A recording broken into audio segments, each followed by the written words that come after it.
کہ نگاہ کا غلط استعمال جو ہے وہ نور ایمان کو سلب کر لیتا ہے.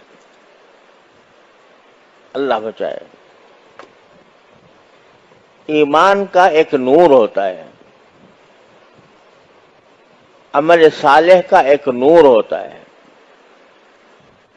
اللہ جل جلالہ کے قرب کا ایک نور ہوتا ہے. اور نبی کریم سرور عالم صلی اللہ علیہ وسلم نے دعا مانگی ہے اس نور کی. صبح کو فجر کی نماز کو جاتے ہوئے جو آپ دعا فرماتے تھے وہ اللہم اجعل فی قلبی نورا وفی بصری نورا وفی سمعی نورا وفی لسانی نورا وعن یمینی نورا وعن شمالی نورا ومن فوقی نورا ومن تحتی نورا. کوئی چیز چھوڑی نہیں جس میں نور نہ مانگا ہو. یا اللہ مجھے میرے دل میں نور دے دے، میرے آنکھوں میں نور دے دے، مجھے میرے کانوں میں نور دے دے، میرے بصر میں نور دے دے، میرے دائیں نور دے دے، میرے بائیں نور دے دے، میرے آگے نور دے دے، میرے پیچھے نور دے دے، میرے اوپر نور دے دے، میرے نیچے نور دے دے، میری زبان میں نور دے دے. اور نور میرا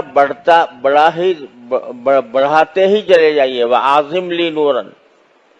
اور یہاں تک کہ یہ کہہ دیا وَاجْعَلْنِي نُورًا، مجھے ہی نور بنا دیجیے.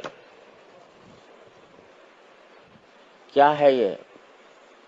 یہ نور مانگ رہے ہیں نبی کریم سرور عالم صلی اللہ علیہ وسلم.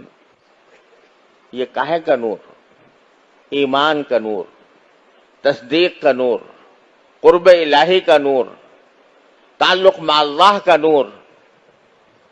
یہ نور ایمان کے اندر، ہر صاحب ایمان کے اندر ہونا چاہیے. اس لیے صبح صبح رسول کریم صلی اللہ علیہ وسلم یہ دعا مانگتے ہیں کہ مجھے دے دیجیے. اب یہ نور جو ہے نا، یہ تو گناہ کے ساتھ جمع نہیں ہوتا. گناہ بھی کرتا رہے آدمی اور نور بھی ملتا رہے ایمان کا، یہ مشکل ہے.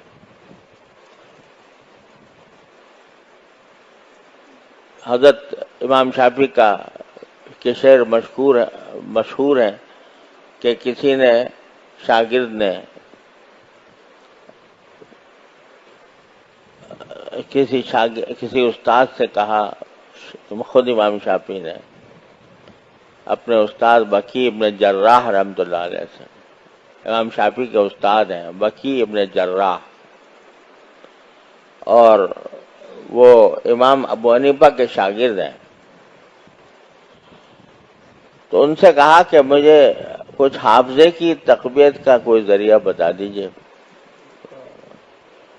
کیونکہ مجھے بہت سی باتیں پڑھتا ہوں یاد نہیں رہتی.